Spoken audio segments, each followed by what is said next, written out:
الحمد لله والصلاة والسلام على رسول الله وعلى آله وصحبه ومن والاه، وأشهد أن لا إله إلا الله وحده لا شريك له، وأشهد أن محمدا عبده ورسوله.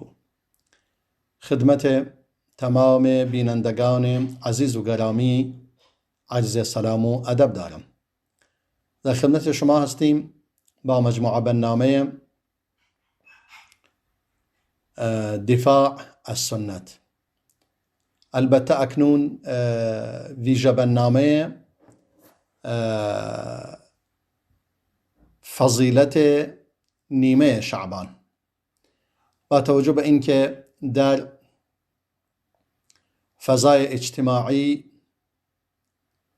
به صورت بسیار گسترده مطالبی پیرامون فضیلت و بزرگی نیمه شعبان منتشر شده در میان مسلمانان و دست به دست می شود، من احساس کردم که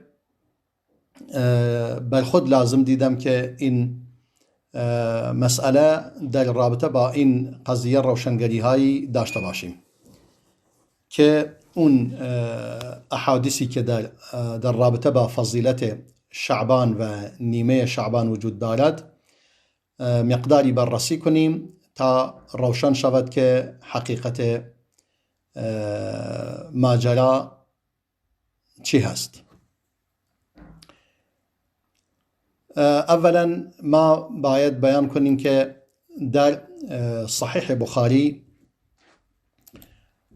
بابی به عنوان باب صوم شعبان، یک باب زیر این یعنی یک باب به این عنوان نامگذاری شده، یعنی باب روزه شعبان. دیگه نه اشاره به نصف شعبان کرده و نه اشاره به ابتدای آن و نه به چیز دیگری. در اینجا امام بخاری حدیث 1969 میفرماید، با سند خودش حدیث را روایت میکند از طریق عبدالله ابن یوسف، اون هم از امام مالک، اون هم از ابو نضر، اون هم از ابو سلمه، اون هم از عایشه. یعنی در این حدیث با چند حلقه سند به رسول الله میرسد؟ عبدالله، مالک، ابو نضر، ابو سلمه، عایشه رضی الله عنهم اجمعین. یعنی با 5 حلقه سند به رسول خدا رسیده. ام المؤمنین عایشه میفرماید کان رسول الله صلی الله علیه و سلم یصوم حتى نقول لا يفطر ويفطر حتى نقول لا يصوم، يصوم حتى نقول لا يفطر ويفطر حتى نقول لا يصوم. میگه گاهی رسول الله صلی الله علیه و سلم روزه میگرفت، به گونه ای پی در پی روزه میگرفت، ما میگفتیم دیگه انگار نمیخواهد که افطار کند و میخواه همیشه روزه باشد، و گاهی هم برای مدتی پی در پی روزه نمیگرفت، ما میگفتیم دیگه نمیخواه روزه بگیرد. اما یعنی میگه در طول سال این حالات در رسول خدا صلی الله علیه و سلم دیده میشد که گاهی پشت سر هم چند روز روزه میگرفت و گاهی هم پشت سر هم چند روز روزه نمیگرفت. اما میفرماید اگرچه این قضیه زیاد اتفاق افتاده، اما فما رأيت رسول الله صلی الله علیه و سلم استکمل صیام شهر الا رمضان. اما فرمود من رسول الله را ندیدم صلی الله علیه و سلم یک ماه کامل روزه باشد بجز ماه مبارک رمضان. وما رأيته اکثر صیاما منه فی شعبان، و ندیدم ایشان در هیچ ماهی به اندازه ماه شعبان روزه بگیرد. یعنی حالا هیچ ماهی را تکمیل ننموده بجز رمضان، و در هیچ ماهی به اندازه ماه شعبان روزه نگرفته. یعنی اون روزه هایی که مثلا میگرفته، مثلا پی در پی روزه میگرفته، اینجوری نبوده که یک ماه را کامل کند، ولی مثلا گاهی بوده ممکنه 5 روز، 6 روز، 10 روز، 20 روز روزه باشد، و گاهی هم بوده 5 روز، 6 روز، 10 روز، 20 روز مثلا روزه نبوده. پس اما برای شعبان نه بیشتر، یعنی بیشتر از 20 روزه می گرفت. حالا من خودم تعداد را معین میکنم، بلکه خیلی بیشتر، یعنی تقریبا نزدیک به کل ماه را، به گونه ای که دوباره امام بخاری در حدیث 1970 باز هم با سند خود از استادش معاذ بن فضاله، اون هم از هشام، اون هم از یحیی، اون هم از ابو سلمه، اون هم از ام المؤمنین عایشه، یعنی دوباره سند به ابو سلمه و ام المؤمنین عایشه میرسد. رضای خدا بر همه اینها باد. ام المؤمنین عایشه میفرماید لم یکن النبی صلی الله علیه و سلم یصوم شهرا اکثر من شعبان.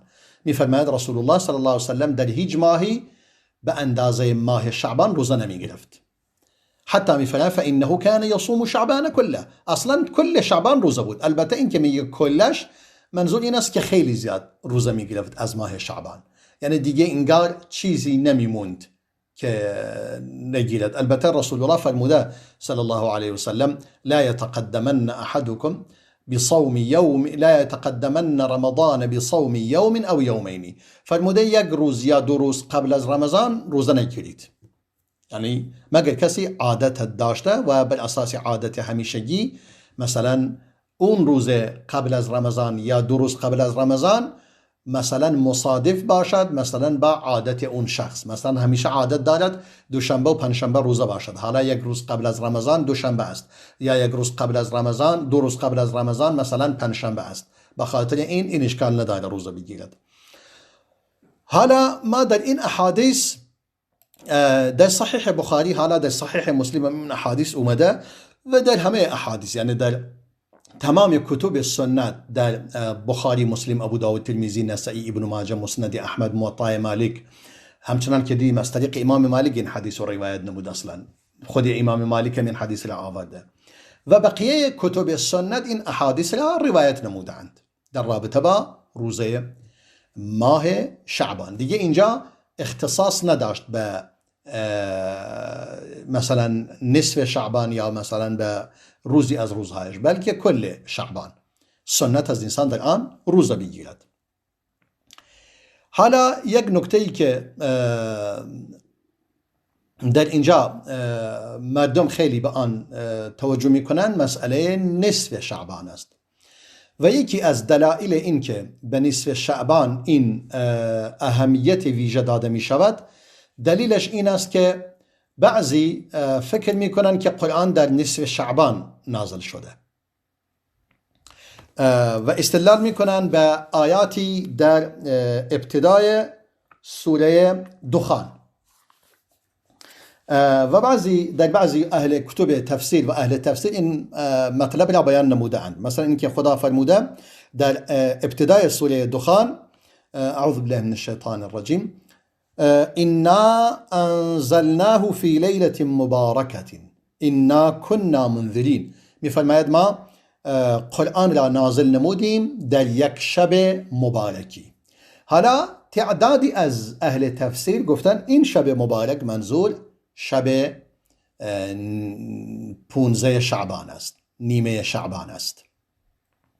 انا كنا منذرین، ما در همیشه هشدار دهنده بوده ایم و مردم را از فرجام بد برحذر داشته ایم که مردم پیروی کنند از شریعت خدا و از برنامه الهی.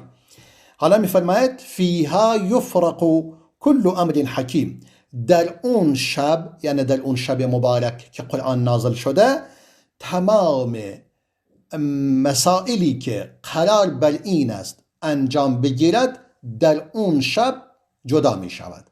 یعنی مثل این که مثلا میگن بودجه سال آینده فلان خواهد شد و در یکی از یعنی تقدیر ما داریم، تقدیری که در علم ازلی خدا وجود دارد، یعنی برای تمام آن چیزی که در این هستی انجام میگیرد، و یک تقدیری داریم بعد از این که خداوند متعال قلم را آفریده، به قلم دستور داده تمام آن چیزی که اتفاق می افتد آن را بنویسد و آن را ثبت کند. و یک تقدیر دیگری داریم، تقدیر که سالانه است.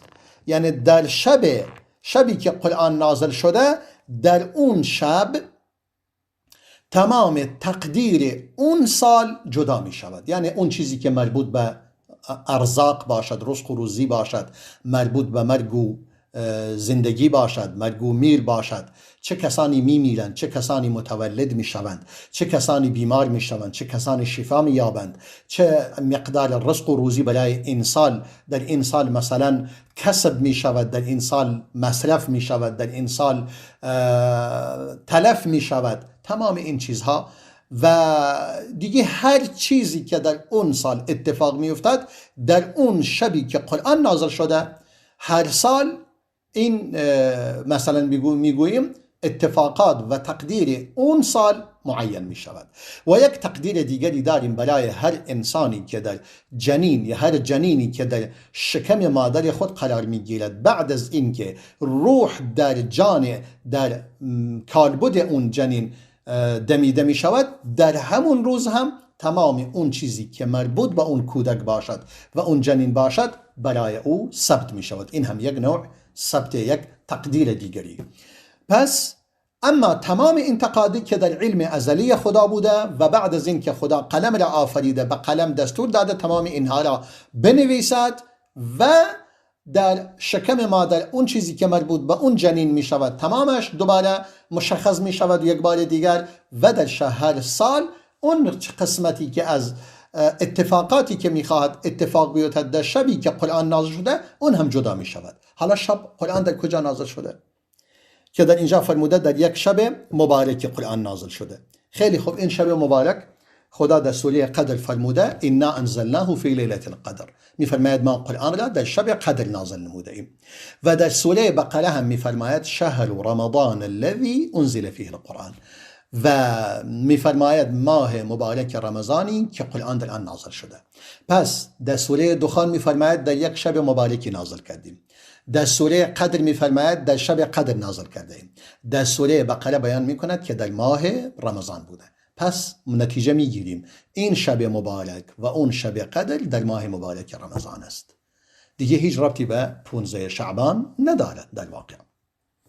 حتی یک دعایی که از شیخ علاءالدین رحمه الله در میان، مخصوصا این شیخ علاءالدین که اهل کردستان بوده و در کردستان خیلی مورد احترام مردم هست، یک دعایی هم از او گویا در شبکه‌های اجتماعی دارد مثلا دست به دست می شود و به اینجا و اونجا فرستاده می شود که مثلا دقیقا در اون دعایی که خود شیخ علاءالدین رحمه الله بیان کرده، گفته مثلا این دعای 15 شعبان است، دقیقا اشاره کرده به این آیه، مثلا فیها یفرق کل امر حکیم. یعنی همین آیه‌ای که در این آیه در سوره دخان اومده، اون هم به آن اشاره کرده. یعنی چی؟ یعنی اونها گمانشون بر این است که قرآن در شب 15 شعبان نازل شده. این یک خطای واضحی است که با توجه کردن به این آیاتی که ما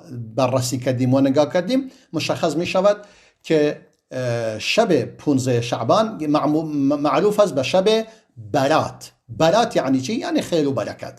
یعنی شبی است که در اونجا خیر و برکت توزیع و تقسیم می شود. توزیع می شود در میان بندگان خدا و تقسیم می شود. در نتیجه این قضایا کلاً همه این قضایا و شب برات و شب خیر و نعمت و شب خیر و برکت همش در شب قدر اتفاق می افتد. و شب قدر شب هم خیر و برکت است، شب برات است، شب نعمت است، شب رزق و روزی است، شب نزول قرآن است، شب تمام خیری ها، خیر و سعادت بشریت در شب قدر اتفاق افتاده که اون هم در ماه مبارک رمضان است. حالا تعدادی از این احادیث، مثلا اگر ما بیاییم مراجعه کنیم به کتاب امام بیهقی، مطالبی را ما جاء فی لیلة النصف من شعبان، آمده مجموعه احادیثی که در رابطه با نیمه شعبان آمده، همه را جمع کرده که مجموعاً 18 تا حدیث را آورده، 18 تا. ولی در میان این 18 تا حدیث یک حدیثی وجود ندارد که جان سالم بدل ببرد از نقد، و هر کدوم از این احادیث ضعفی در آن وجود دارد. هر کدوم از این احادیث که نگاه میکنید ضعفی یا 2 تا یا 3 تا یا چند اراده علمی و از نظر جانب حدیث در آن وجود دارد. اگر بتونیم به تعدادی از این احادیث بپردازیم، مثلا امام بیهقی در الجامع لشعب الایمان کتابی در مورد جامع، یعنی سعی کرده اون چیزی که مربوط به شعبه های ایمان باشد در این کتاب جمع‌آوری کند و در این احادیثی که جمع‌آوری کرده احادیث صحیح و ضعیف و حسن همه را در آن آورده، حتی شاید احادیثی که جعلی هم باشد باز آورده و گاهی خود او به سند این احادیث اشاره می کند که حدیث وضعیت این سند چگونه است و چه که افرادی در سند این حدیث وجود دارد و همه اینها را تقریبا بررسی می کند خود امام بیهقی. حالا مثلا اولین حدیثی که امام بیهقی آورده، چون من احادیثی را دیدم مثلا در سنن ترمذی آمده، در سنن ابن ماجه اومده و در مسند امام احمد اومده، از اون کتاب هایی که مردم بیشتر به آنها آشنا هستند. اون تعداد احادیث هم میتونم مثلا اول من اون احادیث را بیان کنم، بقیه این احادیثی که در اینجا هم هستند تقریبا از این احادیث بیشتر نخواهند بود. مثلا یکی از اون حدیث که وجود دارد امام ترمذی آورده در باب فضیلت نصف شعبان، مثلا این حدیث را آورده. این با سند خودش امام ترمذی حدیث را روایت می کند از ام المؤمنین عایشه. چه کسی از عایشه شنیده؟ عروه. چه کسی گویا از عروه شنیده؟ یحیی ابن ابی کثیر. چه کسی از یحیی شنیده؟ حجاج ابن ارطاد. چه کسی از حجاج شنیده؟ یزید ابن هارون. چه کسی از یزید شنیده؟ احمد ابن منیع. چه کسی از احمد ابن منیع شنیده؟ امام ترمذی. امام ترمذی این حدیث را با سند خودش این گونه روایت می کند. گویا ام المؤمنین عایشه می فرماید فقدت رسول الله صلی الله علیه و سلم لیلة فخرجت. این حدیث، این داستان، قسمت اول این حدیث در صحیح بخاری اومده و در صحیح مسلم اومده، هیچ اشکالی در این قسمتش نیست. اما اون قسمتش که مربوط به نصف شعبان باشد نه، در این کتاب ها وجود ندارد. در اینجا میگه من شبی پر رسول الله صلی الله علیه و سلم در جای خودش نیافتم، دیدم اینکار میگه دنبالش بودم، کجاست؟ پیدا نیست. فاذا هو بالبقیع، میگه منم خارج شدم لیلتن فخرجتو، از خانه خارج شدم دیدم داخل خونه نیست، خارج شدم، منم خارج شدم. فاذا هو بالبقیع، دیدم رسول الله صلی الله علیه و سلم در قبرستان بقیع است. فقال اكنت تخافين ان يحيف الله عليك ورسوله، یعنی میگه آیا میترسیدی که خدا و رسول به تو مثلا خیانتی بکنند؟ معاذ الله، یعنی من دنبال چیز دیگری باشم. فقلت يا رسول الله اني ظننت انك اتيت بعض نسائك، گفت ای رسول خدا من گمانم بر این بود که شما الان اومدی پیش یکی دیگر از همسرانت، بلای پیش برخی دیگر از همسران اومدی. فتنها چیزی به ذهنم اومده همین بوده، چیزی دیگری در ذهنم نبوده.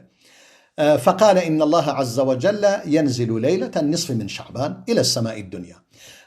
گویا رسول الله فرمود صلی الله علیه وسلم پروردگار در شب نیمه شعبان نزول می کند. نزول می کند یعنی میآید به آسمان دنیا. آسمان دنیا همین آسمان اول که از اینجا بالا از زمین به زمین بالا می روید، اولین آسمانی که به آن می رسید این آسمان دنیا. دنیا یعنی پایین، نه یعنی دنیا در برابر آخرت. دنیا یعنی آسمان پایین، چون ما 7 آسمان داریم، اولین آسمان که به آن می رسید آسمان پایین است. فرمود پروردگار به آسمان پایین نزول می کند. حالا چگونه نزول می کند دیگه ما کاری به این نداریم، این دیگه نزول می کند ولی چگونگیش فقط خودش می دوند. فرمود حالا این حدیث یکی از اون احادیث که در مورد فضیلت نیمه شعبان است.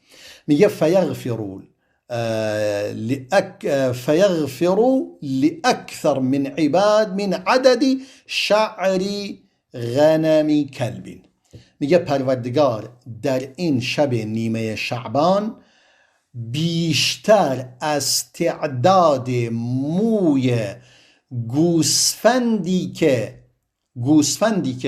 مثلا یک سگی به عنوان نگهبان آنها گماشته می شود، تعداد موی اون گوسفند چقدر زیادت، به تعداد موی اون گوسفند پروردگار بندگان خودش را می بخشد. حالا این حدیث امام ترمذی می فرماید و فی الباب عن ابی بکر الصدیق، میگه این حدیث هم از طریق ابو بکر الصدیق هم آمده. اما می فرماید حدیث عائشه لا نعرفه الا من هذا الوجه من حدیث حجاج بن ارطاط. ما گفتیم از طریق حجاج بن ارطاط اومده. فرمود ما این حدیث را نمی شناسیم جز از طریق حجاج بن ارطاط. اما می فرماید و سمعت محمدا، من از امام بخاری شنیدم. محمد منظور امام بخاری است. گاهی می فرماید سمعت محمد بن اسماعیل، گاهی می فرماید سمعت محمدا، گاهی می فرماید سمعت، یعنی به این صورت، یا سألت محمدا، از محمد پرسیدم، یعنی منظورش امام بخاری است، چون امام ترمذی یکی از شاگردان مستقیم امام بخاری است. میگه از محمد بن اسماعیل شنیدم یضعف هذا الحديث، این حدیث را تضعیف می نمود. و چند دلیل وجود دارد. وقال يحيى بن ابي كثير لم يسمع من عروه. یکی اینجا یحیی بن ابی کثیر حدیث را که از عروه روایت می کند اصلا از عروه هیچ حدیثی را نشنیده. پس در اینجا در بین یحیی بن ابی کثیر و عروه یک شخص دیگری وجود دارد. پس در اینجا یک انقطاع در این سند وجود دارد. دوم، والحجاج بن ارطاط لم يسمع من يحيى بن ابي كثير، و حجاج بن ارطاط هم که از یحیی بن ابی کثیر روایت می کند هرگز حدیثی را از او نشنیده. در نتیجه این دوتا انقطاع، یعنی در این حدیث حداقل دو علت وجود دارد برای تضعیف آن حدیث.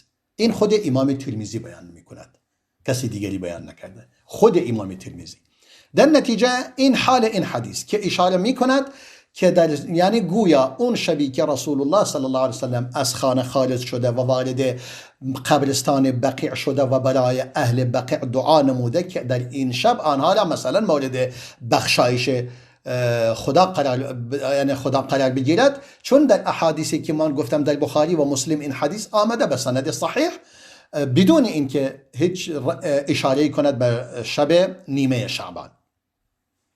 در نتیجه این حدیث یکی از اون احادیث است که در مورد نیمه شعبان آمده. اصلا امام ترمذی تنها حدیثی که آورده در مورد نیمه شعبان این حدیث است و این حدیث هم این حالش است. یعنی حال این حدیث به این گونه بود که او گفت هم از طریق ام المؤمنین عایشه اومده، هم از طریق ابوبکر الصدیق، اما فقط از اون طریق. میگه اون طریق هم دو تا انقطاع در اون حدیث وجود دارد. پس حدیث اگر یک انقطاع هم در آن باشد ضعیف است. حالا دو تا داشته باشد ضعفش قوی‌تر و شدیدتر می شود. این یکی. حالا امام ابن ماجه هم حدیث دیگری برای ما روایت می کند. امام ابن ماجه می فرماید باب ما جاء فی لیلة النصف من شعبان. این بابی است در مورد آن احادیثی که در مورد نیمه شعبان آمده. حالا شماره حدیث امام ترمذی یادم رفت 739، حدیث 739 بود و حدیث امام ابن ماجه 1388. امام ابن ماجه هم حدیث را با سند خودش روایت می کند از علی بن ابی طالب. علی بن ابی طالب از چه کسی شنیده؟ از جعفر شنیده. جعفر از چه کسی؟ نه یعنی چه کسی از علی شنیده؟ جعفر از امام علی حدیث را شنیده. جعفر چه کسی از جعفر شنیده؟ عبدالله فرزند جعفر. و چه کسی از عبدالله فرزند جعفر شنیده؟ معاویه فرزند عبدالله از پدر خودش شنیده. و اون کسی که از معاویه شنیده ابراهیم ابن محمد بوده و اون کسی که از ابراهیم ابن محمد شنیده ابن ابی صبره بوده و اون کسی هم که از او شنیده عبدالرزاق بوده و اون کسی هم از او شنیده حسن بن علی خلال. و کسی که از حسن ابن علی خلال شنیده امام ابن ماجه هست.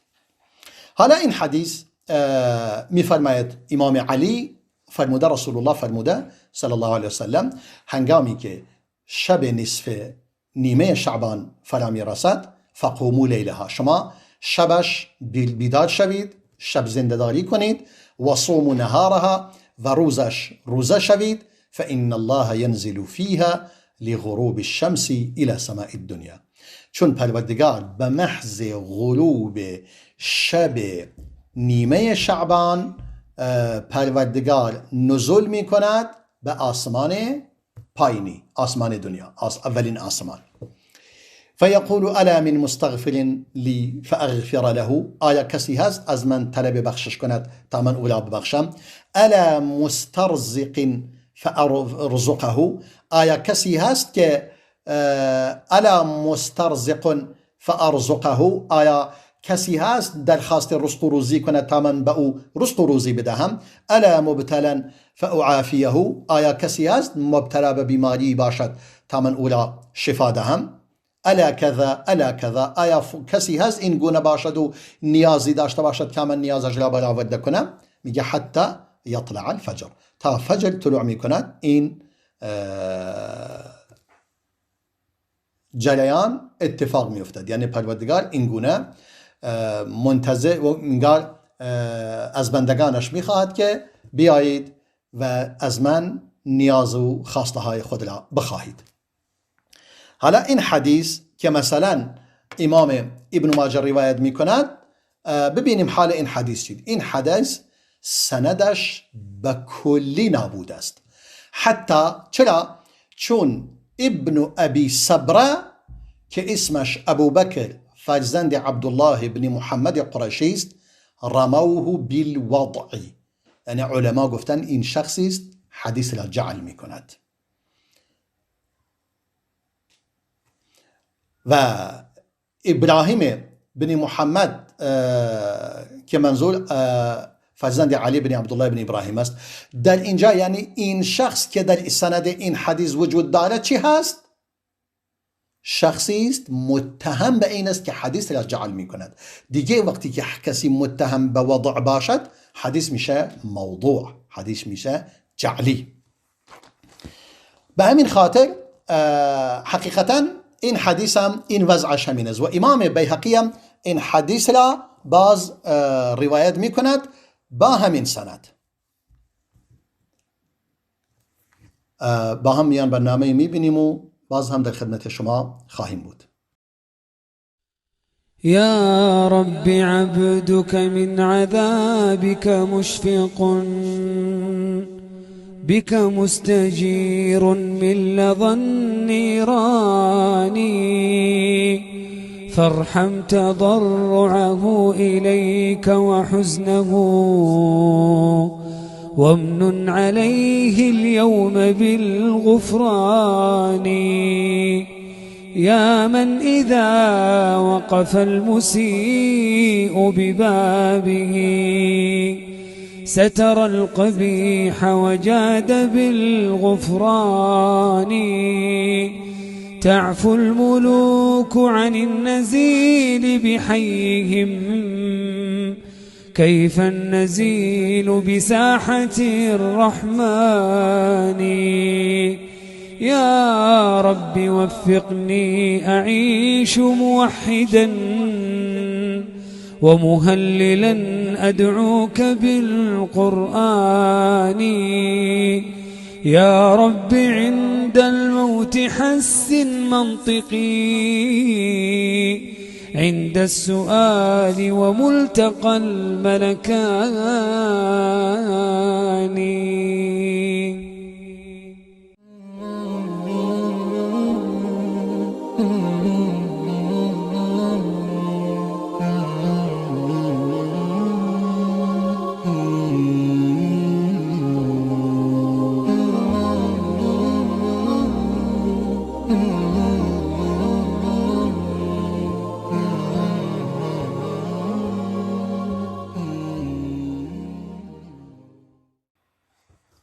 با عرض سلام مجدد خدمت شما بینندگان عزیز و گرامی.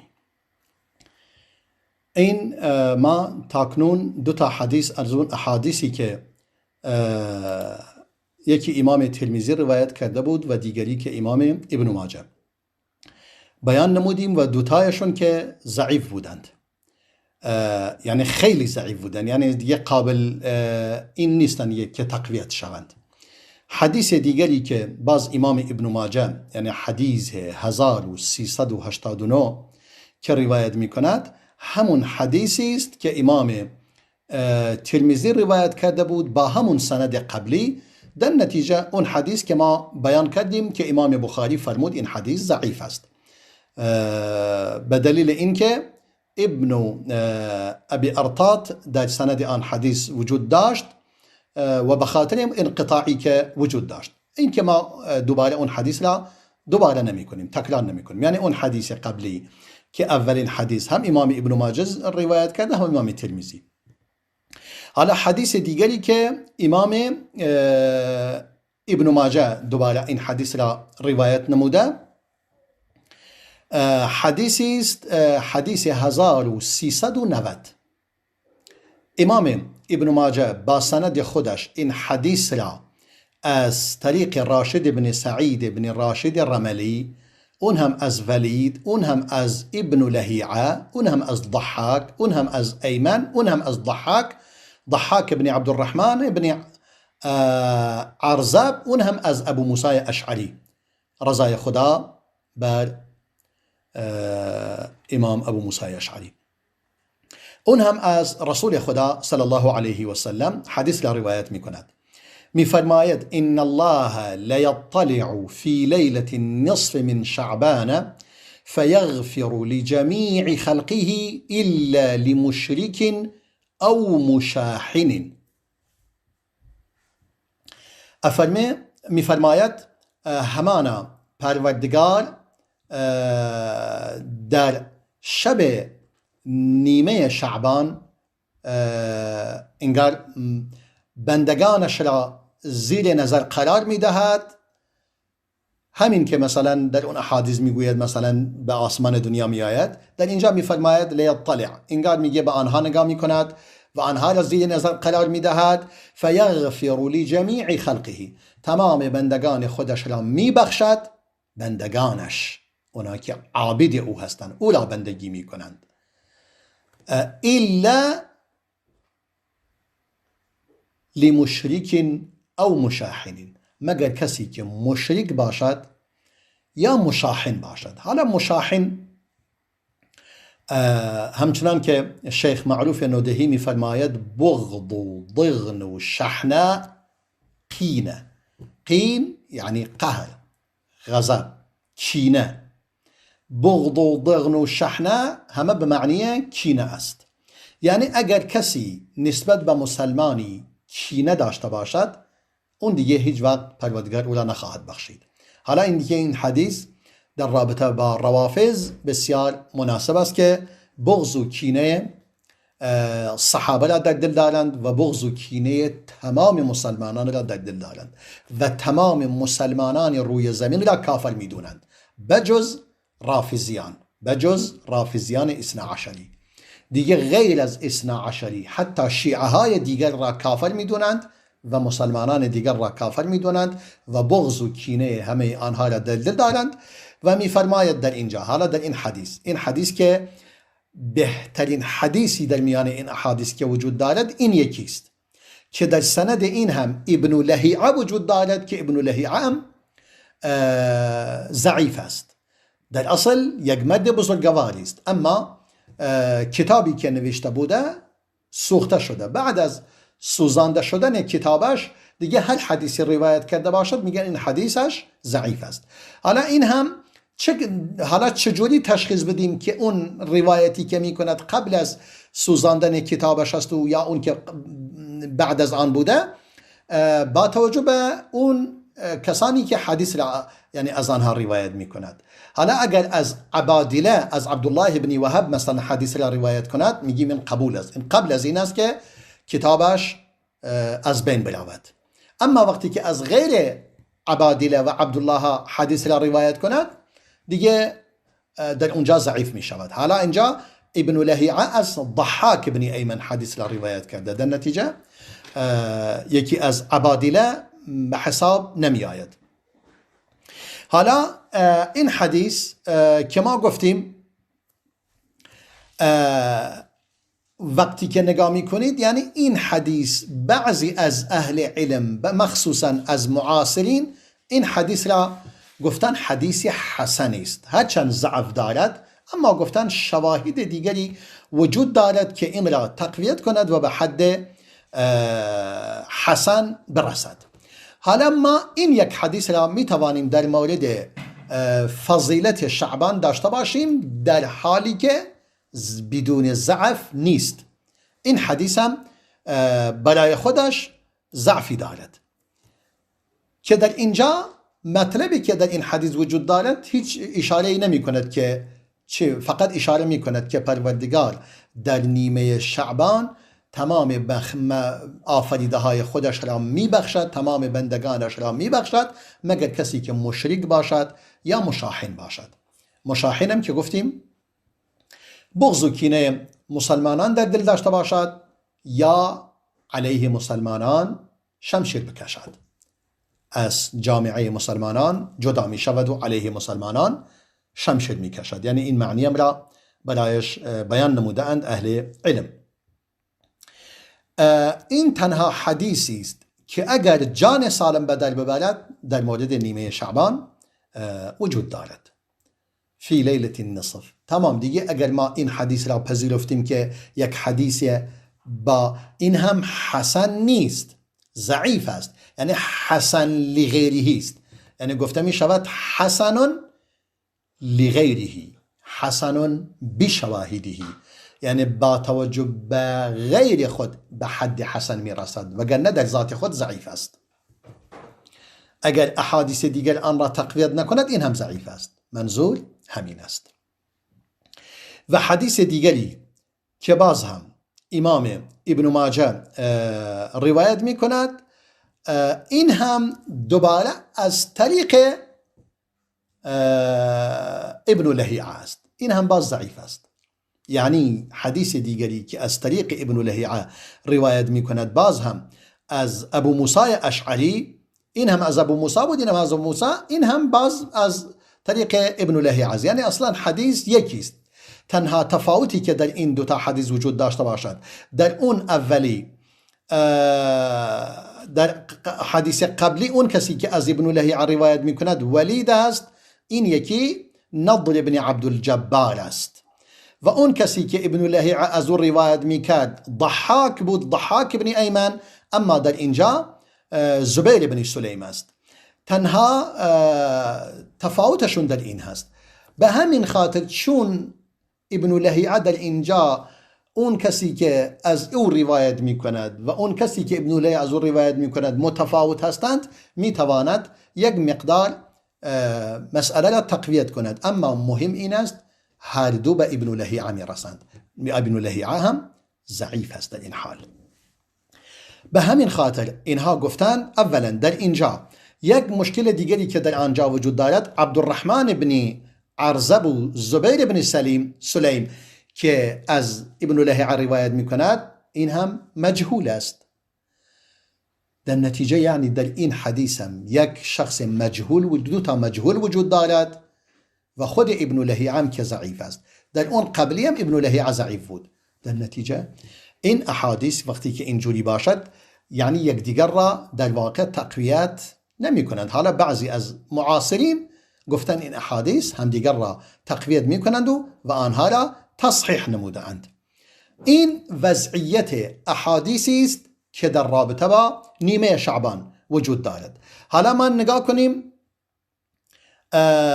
اون حدیث دیگری که اکنون امام بیهقی، حالا بیاییم به احادیثی که امام بیهقی ما گفتیم 18 تا حدیث آورده. حالا در این 18 تا اولیشون که همون حدیثی بود که از طریق علی بن ابی طالب بود که ما گفتیم اون اینجا گفت سندش واهن جدا، یعنی جدا این یکی سندش ضعیف است و دلایل که قبلا بیان کردیم. یک حدیث دیگر دوباره از طریق عروه اومده، عروه ابن حجاج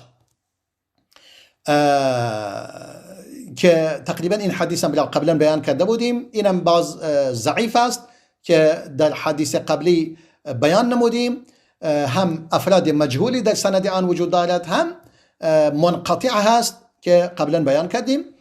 حدیث دیگری که بود، اولین حدیثی بود که امام ابن ماجه بیان کرد که ام المؤمنین عایشه گفت رسول خدا صلی الله علیه و سلم را دنبالش گشتم، دیدم خارج شده و در بقیع لا یافت. و نهایتا این حدیث هم باز ضعیف است.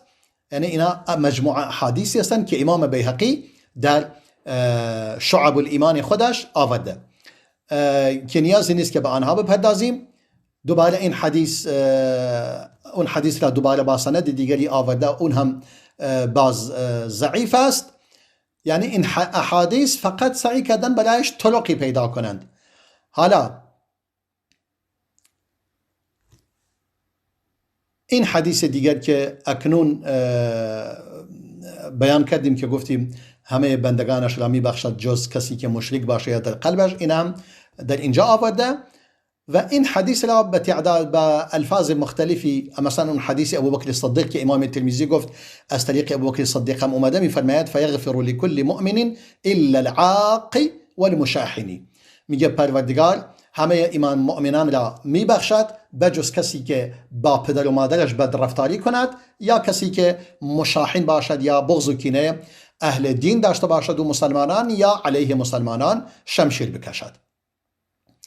تقریبا این حدیث را با چند سند دیگه بیان می کند، اما تمام اینها وقتی که نگاه می کنیم همشون مثلا میگه این حدیث مقطوع است، یعنی به صحابه نرسیده و یا مرسل است. در نتیجه ما حدیثی که جان سالم به در ببرد و صحیح باشد در میان این احادیث نمییابیم. تنها حدیثی که تونستن گفتن بگوین که این حدیث به درد میخورد همون یکی بود که بیان نمودیم. در نتیجه این هم احادیث امام بیهقی این حدیث آخرین حدیث دیگری در اینجا بیان میکند که در اون تعداد حدیثی که بیان کردیم وجود نداشت. این حدیث هم از طریق ام المؤمنین عایشه اومده.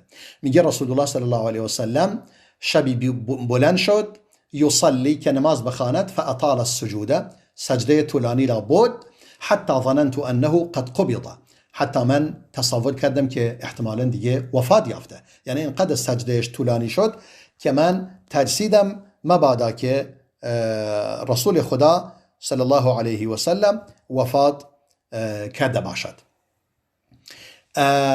فلما رأيت ذلك قمت حتى حركت ابهامه فتحرك. میگه منم وقتی که اینو دیدم بلند شدم و انگشت بزرگ پای رسول خدا را صلی الله علیه و سلم تکون دادم، دیدم داره تکون میکنه. البته نگفتم مال پایش، ابهامه، ابهام همین یکیه. نگاه کن، یعنی من دست زدم به انگشت ابهامش، این یکی ابهام انگشت بزرگ. میگه من ابهامش را تکون دادم، دیدم داره تکون میخوند. فرجعت و برگشتم. هنگامی که سرش را از سجده بلند کرد و از نمازش تمام شد فرمود ای عایشه، یا فرمود ای حمیره، ظننت ان النبی خاص بکی، یعنی تو گمان کردی که انگار رسول خدا صلی الله علیه و سلم دیگه تو را تنها گذاشته. میگه منم چی کردم؟ خاص بکی یعنی غدر بصاحبه فلم یؤته حقه. یعنی آیا شما فکر میکنید که پیامبر تو را مثلا به تو خیانت کرده و حق تو را نداده؟ چنین تصوری میکنید؟ بعدا میفرماید قلت لا، و گفتم نه اصلا چنین فکر نمی کنم. والله یا رسول الله ولكني ظننت انك قبضت لطول سجودك، بلکه من ترسیدم که تو جان داده باشید چون سجده بسیار طولانی بودی. فقال اتدرین ای لیلة هذه، فرمود میدونی امشب چه شبی است؟ قلت الله ورسوله أعلم. گفتم خدا و رسول بهتر میدونند. قال هذه ليلة النصف من شعبان. فرمود این شب نیمه شعبان است. إن الله عز وجل يطلع على عباده في ليلة النصف من شعبان فيغفر للمستغفرين ويرحم للمسترحمين ويؤخر أهل الحقد كما هم. فرمود پروردگار امروز بندگان خودش را نظاره می کند، زیر نظر قرار می دهد در این شب نیمه شعبان و اون کسانی که درخواست مغفرت می کنند آنها را می بخشد و کسانی که طلب رحمت می کنند به آنها رحم می کند و اون کسانی که اهل حقد، در اینجا دیگه مشخص کرد که شحنه همون مشاحن حقد و کینه است. اونایی که اهل حقد و کینه هستند آنها را به تأخیر می اندازد و کاری به آنها ندارد. حالا در این حدیث امام بیهقی که این حدیث را روایت می کند، این حدیث 3554 در کتاب الجامع لشعب الایمان امام بیهقی است که در اینجا سند این هم باز بیان می کند که سند این حدیث هم میگه رجال این حدیث ثقه هستند اما منقطعون، اما در سند آن انقطاع وجود دارد. میگه چون علا بن حارث ام المؤمنین عایشه را ندیده که حدیث را از ام المؤمنین عایشه روایت میکند، در حالی که ام المؤمنین را اصلا ندیده و زمانی که اون نتونسته ام المؤمنین عایشه را ببیند. بل انه ولد بعد وفاتها، اصلا بعد از وفات ام المؤمنین ایشان متولد شدند.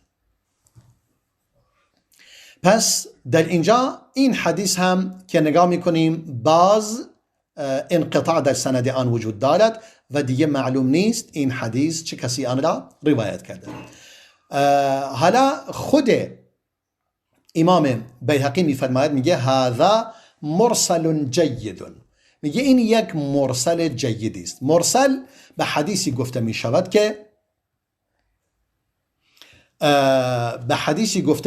که تابعی مثلا حدیثی را به پیامبر نسبت بدهد، یک شخص تابعی. یعنی در اینجا امام بیهقی میگه این حدیث مرسل است. مرسل هم که امام شافعی میگه حدیث مرسل حدیث ضعیفی است، جز احادیث ضعیف به حساب می آید. چون در اینجا میگه علا بن حارث میگه عایشه فرمود. حالا در اینجا امام بیهقی خودش میفرماید و یحتمل ان یکون العلاء بن الحارث اخذه من مکحول والله اعلم. میگه احتمال اینم هست علا بن حارث از مکحول شنیده باشد و مکحول از عایشه شنیده باشد، ولی به هر صورت این فقط احتمالی داره برایش میدهد، با احتمال نمیشه چیزی را ثابت کرد و خودش میفهمه والله اعلم. و بعدا میفرماید در این باب احادیث منکر زیادی روایت شده اند، احادیث مناکر رواتها قوم مجهولون، تمام ان راویان آن احادیث منکر قومی هستند مجهول، که میگه ما قسمتی از آن را، دو حدیث از آن را بیان کردیم در کتاب دعوات. این وضعیت این احادیث است. یعنی وقتی که ما به این احادیث نگاه میکنیم هر کدوم بالاخره مشکلی دارند. یکی دیگر از این حدیثا که باز امام بیهقی حدیث 3555 روایت میکند با سند خودش از عثمان بن ابی العاص، اون هم از پیامبر صلی الله علیه و سلم. دیگه بقیه سندش نمیخونم. میفرماید پیامبر فرموده اذا كان لیلة النصف من شعبان نادى مناد، میگه هنگامی که نصف شعبان فرا میرسد یک کسی صدا برمی آورد هل من مستغفر فاغفر له، آیا کسی هست طلب مغفرت کند تا من او را ببخشم؟ آیا کسی هست خواسته داشته باشد تا من به او بدهم؟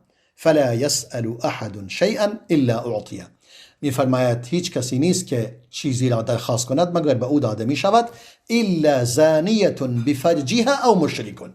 در اینجا چیزی دیگری گفته، مگر کسی که زنا می کند و در برابر زنایش پول در می آورد، یعنی کسی که زنا کند، مگر زناکار یا مشرک. در اون احادیث دیگر فرمود مگر کسی که حقد و کینه داشته باشد یا مشرک باشد. در اینجا میگه من کسی که زناکار باشد یا مشرک باشد، اینها که بخشیده نمیشوند. حالا این حدیث وضعیتش چیست؟ این حدیث هم امام ابن حجر یعنی روایت میکند. این حدیث از طریق جامع بن صبیح الرملی، جامع بن صبیح الرملی که این حدیث را روایت میکنه، چون میگه محمد بن احمد الریاحی میگه جامع بن صبیح الرملی این حدیث را برای ما روایت کرد از مرحوم ابن عبدالعزیز. حالا میگه جامع بن صبیح الرملی امام ابن حجر در لسان المیزان آن را بیان میکند و از امام حافظ عبدالغنی بن سعید بیان میکند که فرموده ضعیف، و امام ابن ابی حاتم در کتاب جرح و تعدیل خودش آن را آورده، آن را نه مجروحش کرده نه تعدیلش کرده، یعنی همینجوری ازش ساکت شده. و داود بن عبدالرحمن عطار هم که در سند این هست که به اسم ابو سلیمان مکی، بعضی آن را توثیق نموده اند، اما امام ابن معین تکلم فیه، فرموده این اشکال دارد.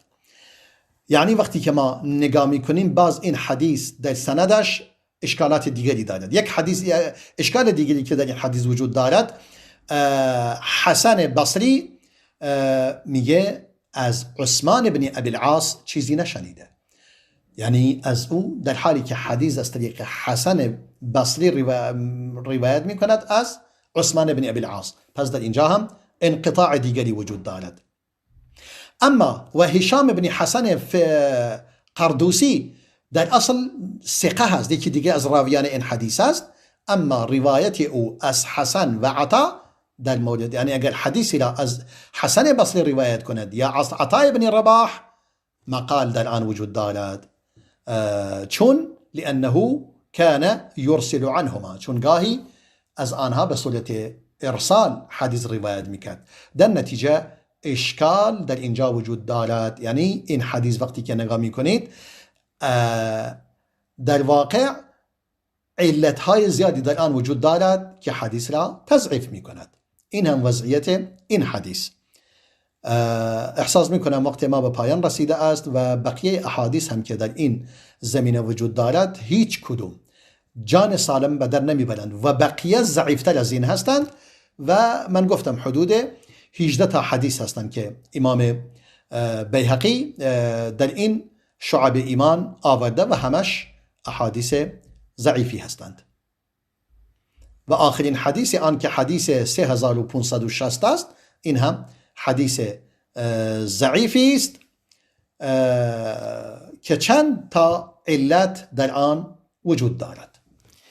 به هر صورت وقتی که ما به این قضایا نگاه میکنیم، تنها حدیثی که جان سالم به در ببرد این میشه که یعنی ما بگوییم در مجموع این احادیث ضعیف،